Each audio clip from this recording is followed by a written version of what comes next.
Ya, Assalamualaikum warahmatullahi wabarakatuh. Perkenalkan, nama saya Abioga di Bermana dengan NPM 2008 2010 Di sini saya akan mempresentasikan skripsi saya dari bab 1 hingga bab 5 eh, dengan berjudul Analisis Penerimaan Warga Surabaya terhadap Aplikasi Wargaku dengan model Taut 2. Di sini saya izin share screen terlebih dahulu.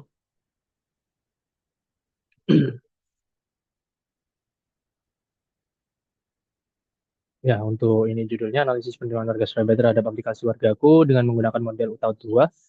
Eh, Saya dari Program Studi Sistem Informasi, Fakultas Ilmu Komputer, Universitas Pembangunan Nasional Veteran Jawa Timur. Ini untuk daftar isinya, kemudian kita masuk ke bab satu langsung saja. Untuk bab satunya pendahuluan latar belakangnya ini pada era globalisasi saat ini, teknologi informasi dan komunikasi sudah tidak asing di telinga masyarakat. Teknologi dan informasi dan komunikasi ini berkembang dengan pesat dalam kehidupan sehari-hari, baik dalam mencari maupun menerima informasi, sehingga memudahkan manusia dalam mencari, mempelajari, serta mendapatkan informasi yang diinginkan dengan mudah di mana saja dan kapan saja.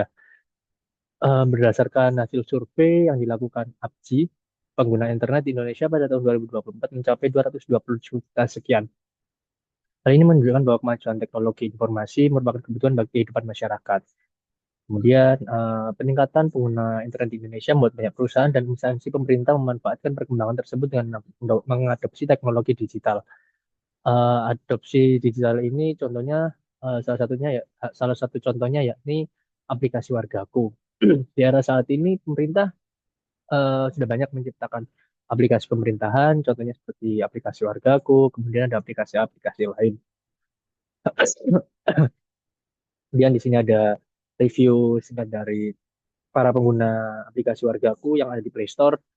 Untuk aplikasi Wargaku ini hanya bisa diunduh dan digunakan oleh pengguna Android karena untuk di App Store tidak ada. Jadi pengguna aplikasi iPhone itu masih belum bisa menggunakan aplikasi ini, belum bisa mendownload aplikasi ini.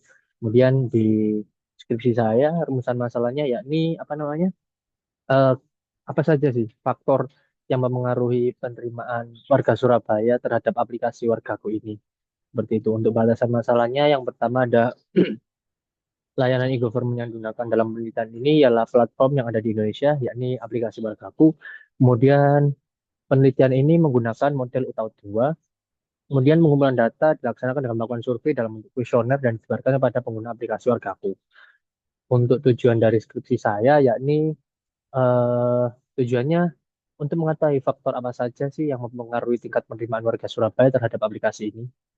Untuk manfaatnya sendiri, yang pertama ada sebagai masukan bagi penyedia layanan Wargaku untuk dapat mengembangkan dan meningkatkan layanan agar dapat memberikan apa namanya pelayanan yang sesuai dengan keinginan pengguna.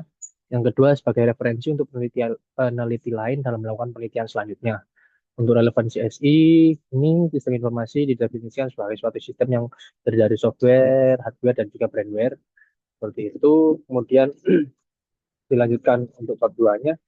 Bab 2 di sini tinggal berisi tinjauan pustaka. Ya, ini pertama ada analisis penerimaan, kemudian yang kedua ada e-government, apa itu e-government, ada juga tujuan dari e-government sendiri itu apa, kemudian ada manfaat e-government, kemudian ada kategori dari e-government sendiri itu apa, kemudian yang terakhir ada aplikasi Wargaku itu apa, penjelasan mengenai aplikasi Wargaku ini.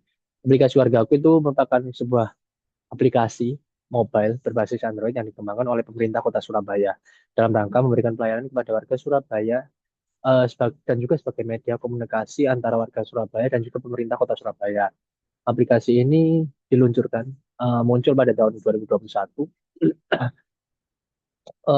Selain itu, aplikasi ini ada juga kelemahan dan juga kelebihannya.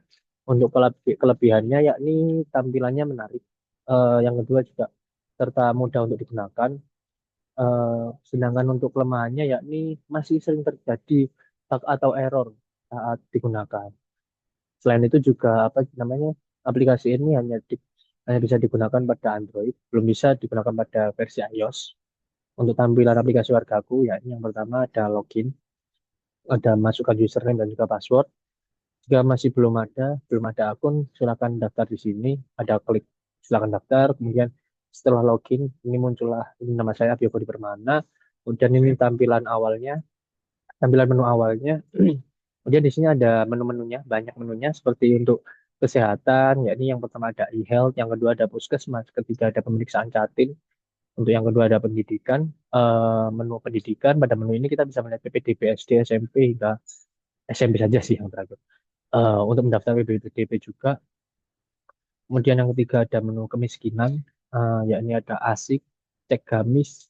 Gamis ini cek kartu keluarga miskin itu. Kemudian ada ini pengaduan, pengaduannya ini yakni apapun bisa dilakukan seperti misalnya ketika kita lagi di jalan terus terdapat jalan bolong atau banjir atau gimana bisa mengadukan lewat aplikasi ini.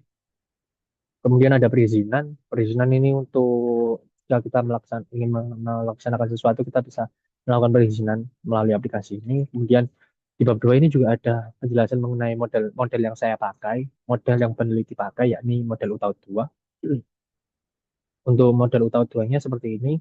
Di sini terdapat satu variabel dependent, independen yang tidak saya pakai, yakni apa namanya variabel price value karena di sini aplikasi ini merupakan aplikasi pemerintah sehingga tidak dipungut biaya sepeser pun untuk menggunakannya baik menggunakan maupun mendownloadnya gitu. Serta di sini saya tambahin dengan tiga variabel moderator, ada age, jadi adik umur, kedua ada gender, gendernya ini jenis kelamin, yang ketiga experience. Di sini saya menggunakan durasi penggunaan pengguna menggunakan aplikasi Wargaku seperti itu. Kemudian di sini ada variabel-variabelnya, terdapat penelitian terdahulunya. Langsung kita lanjut di bab 3. Bab 3 ini metode penelitiannya. Untuk yang pertama yakni kita mulai dengan studi perpustakaan. Saya mulai dengan studi perpustakaan dengan membaca literatur review dan lain-lainnya. Setelah itu, setelah sudah membaca, baru menentukan masalah, yakni identifikasi masalah. Kemudian setelah mengidentifikasi masalah apa, yakni masalah yang tadi, rumusan masalah itu, kemudian disusunlah model konseptualnya, yakni dengan model UTAUT 2. Kemudian setelah itu jika sudah penyusunan hipotesis, setelah itu penentuan populasi sampel, penyusunan instrumen penelitian. Jika penyusunan instrumen penelitian ini dilakukan uji prakuesioner sebanyak 30 responden. Jika valid maka dilanjut dengan pengumpulan data. Jika masih belum valid dan belum reliable, kita balik ke penyusunan instrumen penelitian. Setelah dikumpulkan datanya, diuji tadi, kemudian kita mengolah datanya sehingga muncullah hasil-hasil uji dari keseluruhan ini, dari variabel ini, sehingga kita bisa memunculkan kesimpulan dan juga saran seperti itu. Kemudian untuk di bab 3 ini variabel yang saya gunakan terdapat 8 variabel, yakni 6 variabel independen dan juga 2 variabel dependen, serta 3 variabel moderasi atau moderator, yakni age, gender, dan juga experience. Dan setelah itu kita lanjutkan dengan hipotesisnya. Setelah selesai dirumuskan hipotesis, maka muncullah apa namanya nanti muncul hasilnya di bab 4. Apakah itu signifikan atau tidak signifikan seperti itu. Di sini untuk pengujian pengujian uji prakuesionernya saya mengambil 30 sampel, 30 responden awal untuk diuji terlebih dahulu. Kemudian ini untuk menentukan DF-nya. DF-nya ketemulah 28, 30 kurangi 2. 28 ini untuk menentukan apa namanya R-tabel. Untuk menentukan hasil R-tabel, jika kita melebihi nilai R-tabel maka kita valid. Jika masih kurang dari R-tabel maka belum valid. Muncullah 28 dengan presentasi 5%, kegagalan 5%, yakni ketemulah angka 0,361. Seperti ini hasilnya PE1 hingga UB4. Setelah itu kita lakukan uji reliabilitas. Ini uji reliabelnya sebanyak 30 responden, terlihat sudah reliabel juga. Kemudian setelah itu kita lanjutkan dengan apa namanya di bab 4 ini hasil dalam pembahasan. Untuk data demografi responden ini yang pertama ada jenis kelamin responden. Jenis kelamin responden ini sebanyak 60% ini diisi oleh perempuan, berjenis kelamin perempuan. Kemudian 40% ini diisi laki-laki. Saya respondennya total itu untuk yang menggunakan sebanyak 285 orang. Eh, untuk laki-lakinya sejumlah 113 dan juga untuk perempuannya sejumlah 172 orang. Untuk usia respondennya ini beragam, mulai dari 17 tahun hingga di atas 40 tahun. Di sini untuk dari 285 responden ini, sebanyak 63 orang itu berusia 17 hingga 21. Oh ya, untuk aplikasi Wargaku ini minimal berusia 17 tahun karena kita akan memasukkan NIK. NIK ini berada yang ada di KTP seperti itu. Kemudian untuk usia produktif yakni dari usia 22 hingga 26 tahun berjumlah 134 orang. Kemudian 77 orang ini berusia 27 hingga 35 tahun. 36 sampai 40 tahun ini sejumlah 5 orang dan yang terakhir 6 orang ini usianya udah di atas 40 tahun. Untuk intensitas penggunaan ini kebanyakan ini masih menggunakannya itu 1 hingga 3 kali saja per bulan. Karena ini termasuk aplikasi yang apa ya? Aplikasi untuk warga Surabaya untuk mengadukan aja sih. Karena nggak semua orang itu sering menggunakan aplikasi ini seperti itu. Untuk jumlah penggunanya seperti ini. Kemudian apa namanya muncullah cross tab yakni mulai dari jenis kelamin antara jenis kelamin dan juga PI1 hingga durasi penggunaan dan variabel UB seperti itu segini dan inilah muncul hasilnya juga. Kemudian setelah di cross tab muncullah apa namanya hasil outer loading dan lain-lainnya. Bentar ini masih cross tab dan juga ada median, mean dan lain-lainnya.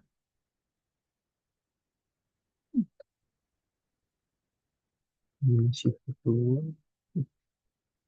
DI, kemudian sampai terakhir UB4. Nah, ini kemudian setelah setelah melakukan cross step itu tadi, kita lanjutkan dengan analisis inferensial. Analisis inferensial ini apa namanya? Ini 285 belum saya ganti. Untuk outer modelnya yang pertama ada convergent validity. Outer model ini untuk menentukan atau menilai hasil dari validitas dan juga reliabilitas dari model yang digunakan. Setelah itu ini ada convergent validity, validitas convergent yakni minimal minimal nilai overloading harus di atas 0,7 dan untuk nilai AVE-nya harus bernilai di atas 0,5.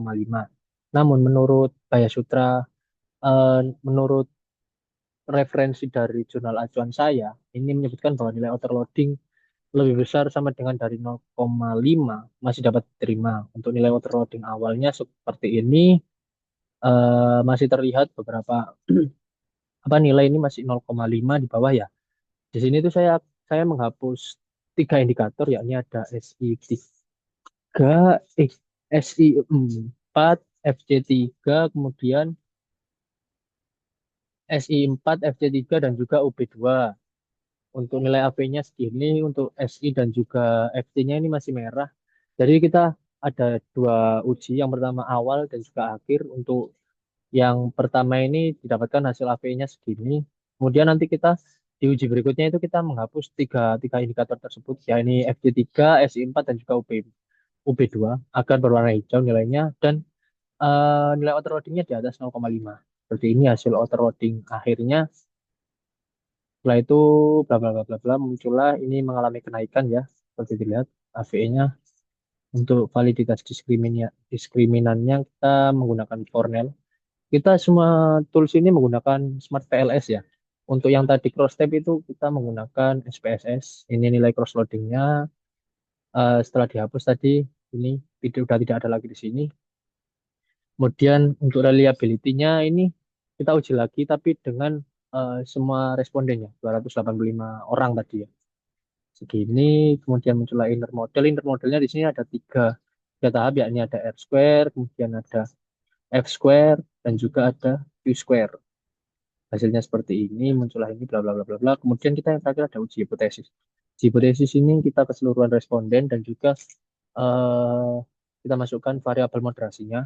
Hasil uji hipotesisnya seperti ini, PE apakah berpengaruh dengan PI yakni signifikan, mempengaruhi FC tidak, ya sampai terakhir ini ya, sampai variabel moderator ini signifikan.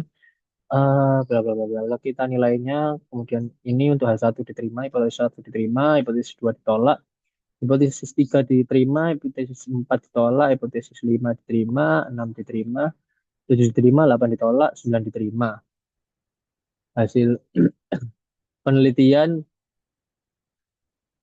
eh, variabel EE mengaruhi ini tadi, kemudian setelah itu apa namanya, setelah ini semua kita